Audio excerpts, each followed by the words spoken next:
Hey everybody, it's Gav here from GCRE TV. Happy that you could join us today for the show, the branding show with Stace, where today we're going to speak about the four components of building trust in your brand in the commercial real estate world. Something that very few people do, and the ones that do it, they do it very well and they're very successful at it. So today we're going to invite Stace on his second episode with us to talk about this. Stace, how are you doing today? I'm doing great, Gavin. How are you? I'm doing fabulous, apart from I almost probably forgot about you today, but that's okay. No worries, man. No It's worries. crazy. The more shows that we add is the more things going on, and then I'm having to do more stuff as well. But Good. hey, it's all good stuff. How's the weather in Boston today? Any better It's than last week? warm. Today is warm. So we had a really cold spell recently. I got some snow, but today is warm. This weekend it's going to go up into the 60s, maybe the 70s, which is Wow. warm for November here. So Okay, yeah, cool. Good. Well, the weather here is, I don't know, one day is rainy, one day is sunny, one day is foggy, one day is it's all different types of weather. But yeah, today we're going to speak about the four components of building trust, right? It absolutely. should be a very interesting topic. Again, real estate professionals tend to not do a very good job of branding their services, their company, but also their properties, and they kind of just assume it's going to sell or it's going to do it itself, its job. So I will hand over to you today, and I will come back to you towards the end when we can have some more questions going from there. Great. Thank you. All right. So, hello, GCR TV. I am excited to have this conversation with you about the components of trust. As Gavin mentioned, this is geared specifically toward real estate professionals, but you'll see that these components apply to any part of your life. Even if you're not a business, maybe you're just an individual, the same components of trust work across the board. So, trust can be a difficult concept for us to wrap our heads around. And for some people it can be hard to talk about. We think trust is this mysterious thing that we don't have control over. We think it has control over us, but we can't affect it. We think it's like gravity. But the thing is that we have more control over trust than we think we do.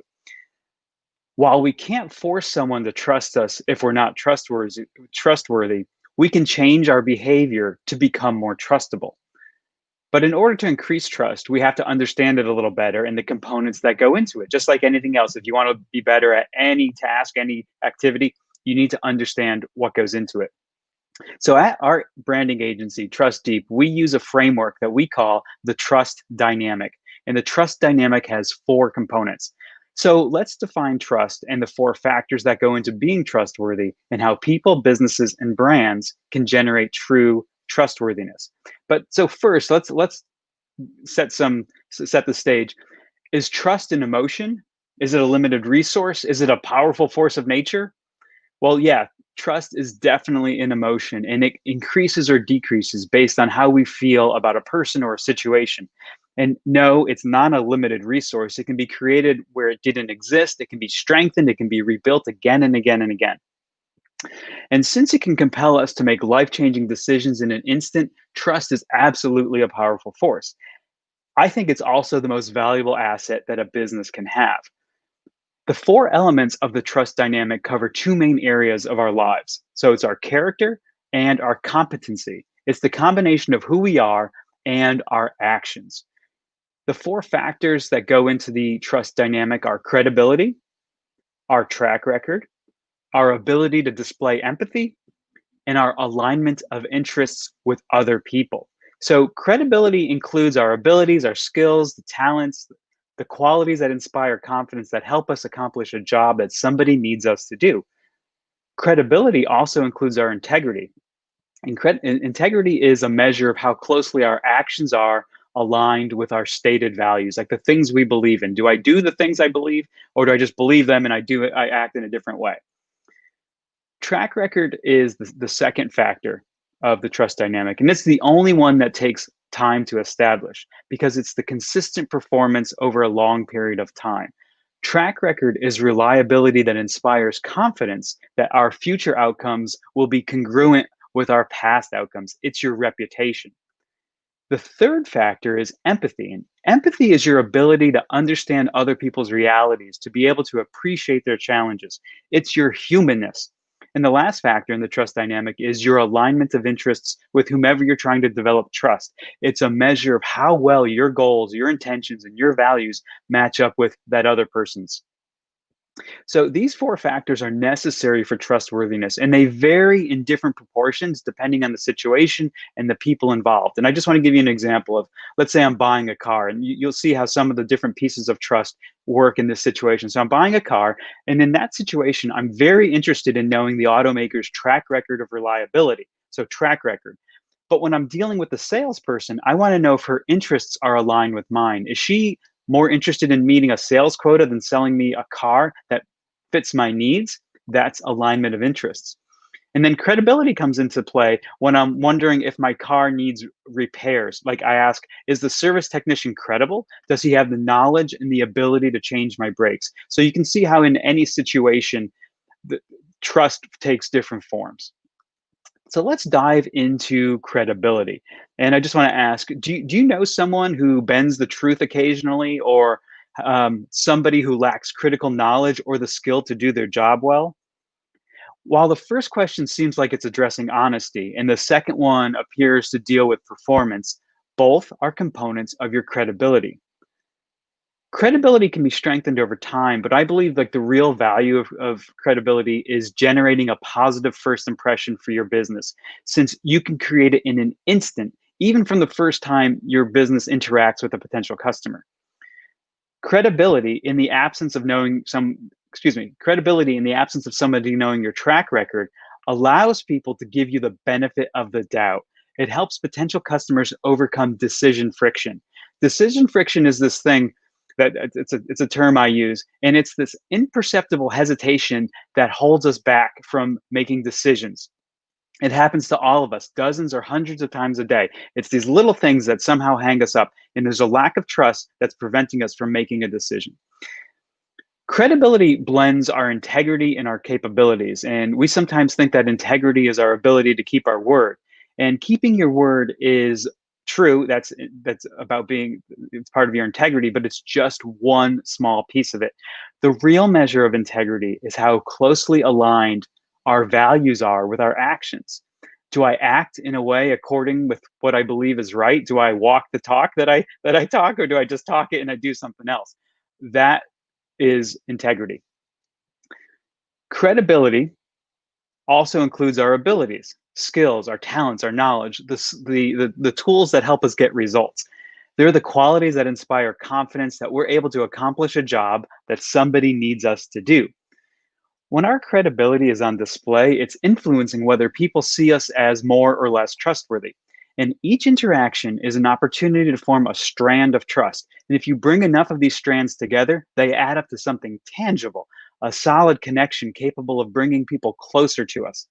If the strands are few or weak, people will stay at a distance from us, either emotionally or professionally, meaning they're less likely to want to do business with us. So, how can your real estate business become more credible to people? I suggest following two paths to start. One, know your destination as a business, and two, know what you're really good at delivering. When you know your end goal, your destination, you're able to ensure that every action, every decision is a step in the right direction. And this cohesiveness builds those positive first impressions that create credibility. It includes the messaging and design of your website, how you train employees so that they can speak with authority and act skillfully. Always keeping your business's destination in mind. All the pieces of your marketing, all the pieces of your service or product have to be aligned and heading in the same direction. So when you know the outcome that you're heading for, this allows you to focus and excel on delivering those outcomes. And you don't have to try to be something that you're not, and that kills credibility. So how can people like you and me become more credible? So here are a few ways to build instant credibility. So know your stuff, and be able to explain it so that people can understand the details. Be an authority on the subject matter you're talking about. That builds credibility. Another thing you can do is to keep your commitments, follow through. Follow through builds those strands of credibility, which turn into trustworthiness. Another thing, tell the whole truth. Have you ever heard somebody justify their less than forthcoming explanation by saying, well, it's technically accurate, that's a credibility killer because it's obvious that they're intentionally leaving out facts or details. Another way to build credibility is to be more precise. Some people speak in exaggerating terms, but they're not intending to deceive you. But it's like, it's hard to know, how can I understand or believe what they really mean when everything they say is an exaggeration? And if you want to be more credible to other people tomorrow, you have to start today by being more credible to yourself. You have to make and keep commitments to yourself, both in personal and business situations. I don't know if you know anybody like this, but I know people who um, say that they're going to do things for themselves, but they don't follow through. And so I have to wonder, if they don't do these things for themselves, how can I trust them to do something for me if I need them to do it? So by creating a pattern of keeping commitments, we build our trustworthiness to ourselves and to others. So credibility, let's sum this up. It's our abilities and our values together. And while we go to school to learn knowledge and practice our business skills every day, we don't often talk about how we set our core values. So that's the one thing that I think businesses can do a better job of, like establishing core values. Start with a mission. That's the first place we start when we're working with a client on a branding project. We start with their mission. And anybody who's watching this, they can go to our website, the Trust Deep website, and you can find a free mission statement building template. All right, so let's talk about track record. So do you have a friend who you can rely on without fail, somebody who always comes through for you?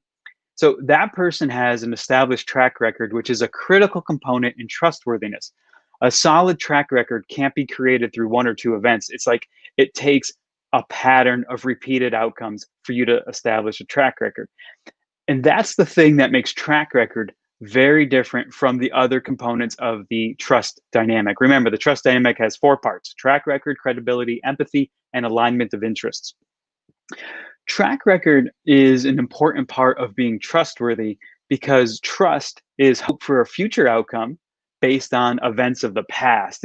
It might sound obvious, but it makes more sense, and you're able to understand it better when you break down the mechanics that allow us to see a person or a business as being reliable. Here's how that works. Every decision we make is a complex process that requires us to weigh a number of variables, and each of those creates this like micro question in our mind. The greater the risk or the reward that you're asking somebody to make, the more involved the process is, and the greater the number of micro decisions that we have to make. But our brains are always looking for more efficient ways to operate, and they excel at forming patterns. Track record is a pattern of outcomes that eliminates our brain's need to make the same time consuming, energy intensive decision over and over again. So for businesses, for real estate investors, track record forms reputation among your customers, and that reputation spreads out through the world. The value of your reputation is that new customers don't have to take your word for your claims. Your reputation speaks for you, and it can be incredibly effective in giving people a reason to believe in your business, even if you've never met them. Your words can't create a good reputation, only your actions can. This is how track record differs from credibility. Remember, credibility is a component that comes from your knowledge on a topic or your brand's ability to appear credible. And that gives people the benefit of the doubt if people have never tried you. Reputation avoids the need for people to give you the benefit of the doubt. This is important because not all consumers or investors will make decisions the same way. And some people are more wary of trying a new business. So credibility and track record work together. They accomplish different things. Track record operates over a longer period of time. Credibility can be formed in an instant and creates instant trust. So let's talk for a second about how you can establish your track record if you're a new business. So if you've done absolutely zero work in the industry that you're working in now, you don't have a track record. It's that simple. But even if that's the case, I bet there are people who know you personally or professionally, and those people are willing to speak on your behalf. For your customers to find you trustworthy, they're going to weigh two types of information: your capabilities and your character. And if you don't have any capabilities or track record to speak of, people are going to have to rely on your character. So remember, the trust dynamic has 4 components: track record, credibility, alignment of interests, and empathy.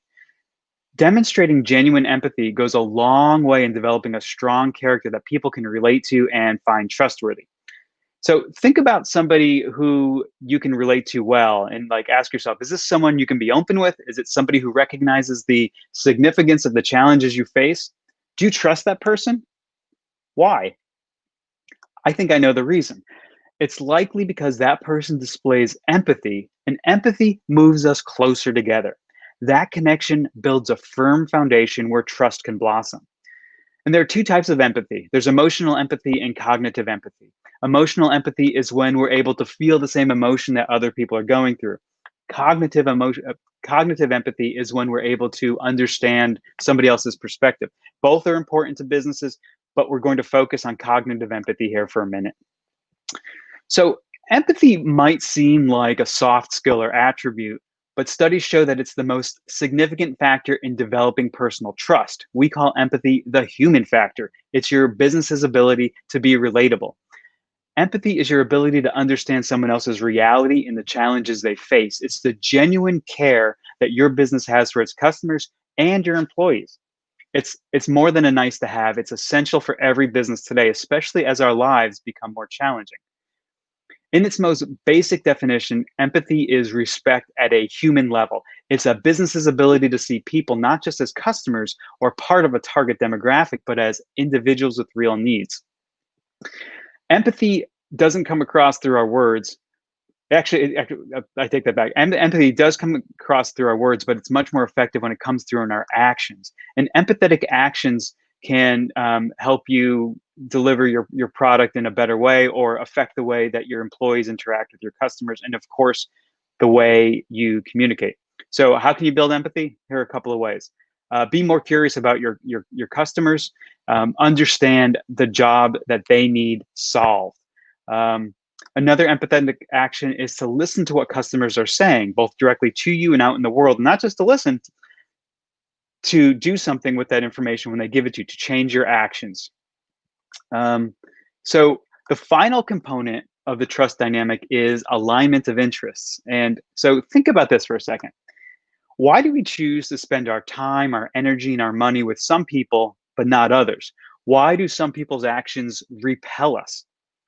Because in those interactions, there is a lack of alignment. You and they don't want the same things out of that situation. Your motivations and theirs are misaligned. It could be somebody who just talks about themselves but doesn't want to hear about you, or maybe a coworker who feels like only their ideas or contributions matter. Or it could be a business that you work with, but they focus on meeting their needs before meeting yours. Alignment of interests is an important piece of the trust dynamic, along with credibility, track record, and empathy. A firm alignment of interests gets created beyond just being in agreement with others. It involves your intentions and your motivation. You might want the same outcome as somebody else, but your motivation may be completely different. So a company might reduce the price of a product and say that it's interested in saving customers money. But what if the motivation for the price reduction is simply to move out old inventory before the new and improved widget is available? And so we see that every day. And you might say, hey, it's not a big deal. Businesses do that all the time. And you're right, they do. The problem is that it destroys trust, because the moment that we see the new thing, the new product for sale, after we just bought the old one, we realize that the brand had a hidden agenda. And so, like, raise your hand if you like hidden agendas. Nobody does. We want people and businesses to be straightforward with us. Alignment of interests is about both parties having the same understanding of what's at stake and being committed to working toward the same end. And as I wrap up, I just want to tell you the true value of alignment of interest. It doesn't have anything to do with the transaction between your business and your consumers. It's about giving your business or brand deep, lasting meaning with people. Here's how this works. So when we understand people, we share the same values as us, we're able to create deep connections with them. We favor them. We forgive their mistakes. We speak highly about them, even if parts of their personality don't align with ours. And when businesses are able to represent more than just a product or service, they create massive loyalty. And just think for a second. I'm going to give you 3 examples. Starbucks isn't a cup of coffee. A Harley Davidson is not transportation. Disney does not create entertainment. These brands have true meaning to their customers because they stand for things that their customers believe in. Their values align with those of their brands. That's alignment of interests. So how do you create loyalty? It starts by identifying your core values. If you haven't done this as a business, the easiest way is to create a mission statement and understand the jobs that your customer needs you to do. Those two exercise absolutely critical in beginning to uncover what you stand for. Just remember, trust is the most valuable thing your business can offer customers, but you can't ask people to trust you. It's going to come across through your actions and how you represent yourself. Gavin, back to you. Well, that was a pretty interesting topic. Lots of stuff that to think about, even at us here at GCRE. But definitely, I picked up on a few things here that I've been making notes as always when we speak. So the trust dynamic. There's 4 pieces you mentioned: credibility, track record, empathy, and alignment of interest. I've never heard it put like that before. So you're probably the next Stephen Covey, who talks about trust building, as we would say. Yeah. So from what I picked up is they all interconnect with each other when building a brand. And it's not something that a lot of people understand. They always think that they have to focus on one thing at a time, when in reality, they should be focusing on all 4 at the same time when building a company or a brand.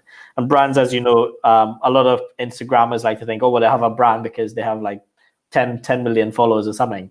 From what I understand, is a brand takes about 5 years to really build as a reputable brand, like a Disney or, as you said, a Harley Davidson or something, because it's over a period of time. You prove that, and you mentioned that as well. Your track record, is something that can't be built overnight. It takes time to build it. So credibility goes hand in hand with integrity, which is something that you mentioned. That's quite true.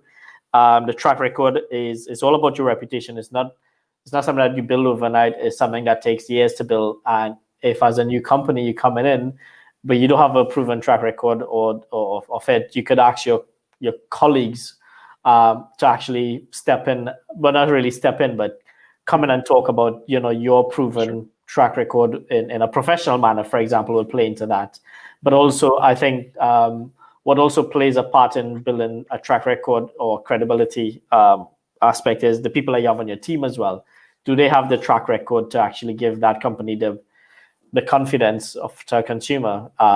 Because you may not have it, but you have other people who know how to do something. Richard Branson was a perfect example of that. Steve Jobs, all the successful people, that's how they build brands. They align themselves with people who have the experience and the knowledge, put them together as a group, and then they go out and they build something beautiful. I don't know if I'm right in saying that, but you can correct me. No, I agree. And then empathy, you talked about, it's all about understanding and listening to your customers, something that a lot of real estate people don't do very well. Empathy is literally, there's a saying in life, God gave you 1 mouth and 2 ears for a reason. I think that kind of describes the best way to look at empathy. It's always about understanding them, putting their needs first, knowing where they're coming from, understanding their motivation, where they are in their journey in life and stuff like that. Really, really, bringing it back to that real estate world. But you don't have to put their needs first. So empathy is about understanding where they're coming from, but I don't necessarily need to change what I'm doing. Like, we might not have an alignment of interest. Maybe we have both empathy and alignment. Then we've got a good relationship. That's correct. But you don't have to put people's needs first. You do have to understand them, and then you have to understand, does that work for you? And if it doesn't work for you, maybe that business relationship doesn't work. But at least you have to understand where they're coming from. That's true. So thank you for that correction. I stand corrected. It's always nice to have somebody that challenges me. And then the alignment you mentioned, what was it? Think about, do you have something in common with them?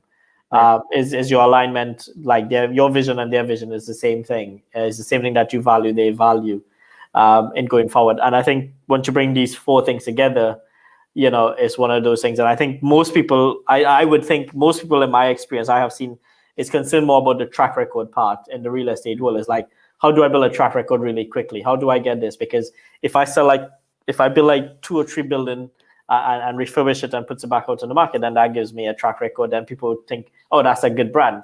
It does help in building that trust value, as I think you were saying, but it doesn't give you the four pillars of it, which I like how you put it like that. So is that correct in what I'm saying there? Yeah, absolutely, it is. And so they come into play in different parts of the like a real estate transaction. So Yeah. as you were talking, I was thinking, okay, what's a good example for how alignment of interest works for real estate investors? So if Yeah. I'm a syndicator and I want to hold on to this property for 5 years and then I want to sell it, but I've got an investor who wants his money invested for 10 years. Mm-hmm. We don't have an alignment of interest. This might not be the best deal for him. So I have to understand what people's the thing they're looking to get. Like, what is their intention with this? And Yes. you're going to have more success when you can line up the right people, like with the right product, right? The right investment product with the Yes. right investors. So, I mean, these factors, once you start thinking about them and seeing how they apply to the business that investors and real estate professionals are in, you can see where they, where they apply. Like credibility might be builds instant credibility. Excuse me, Mm-hmm. it's a good first impression, so that it gets the relationship started. And track record happens over a longer period of time. And Yes. empathy like accelerates relationships quicker than anything Yeah. on earth. Is just listening to people, and you start to make that connection. That is so true. And it's more of an emotional drive as well in building a relationship quicker. So that was a good 4 points today on the show. Any last words you have? Or also, before I cut you off there, sorry, what's the best way for somebody to get in touch with you if they need to get hold of you? If they need to get a hold of me, or if they just want to get a hold of me, they can check out our website. It's trustdeepagency.com, one long word, Trust Deep Agency. And I just ask people to, if you have any questions about branding or how it affects your real estate business, just send us an email. We'll get back to you. We'll have a conversation. We love talking to real estate investors. I love real estate. I'm an investor myself. So always looking to have conversations about branding and business and real estate. Mm-hmm. Yeah. Okay. And also, we'll be finishing our content partners page on our website, believe it or not, at the end of today. And once that's up, your show will be on there with the contact details as well, if anybody wants to give you a shout. Any last words before we end off the show for today? No, well, actually, yes. The last thing I would say is the trust that you build with your customers is the strongest thing you can build. I mean, that's going to build a lifelong connection with people. So trust is something you have to think about and be purposeful in the way you build it. Yes, I totally agree. Okay, well, Stace, it's always a pleasure having you on the show. This is episode 2. We're looking forward to having episode 3 next week. Don't know what we're going to come up with as yet to speak, but I'm sure it'll be exciting. Guys, again, Stace is one of the leading persons who we recommend in the real estate world when it comes to branding your product, your properties, your ideas, your company, whatever you want. So please feel free to reach out to him. He's a great guy, easy to speak to. Don't let his little scary beard, push you away. We try to have a bit of fun and laugh on the show, as you know, so it's always good. But Stace, I will speak to you again soon, and I hope you have a very good rest of your day. And I'll touch base soon. Take care. You too.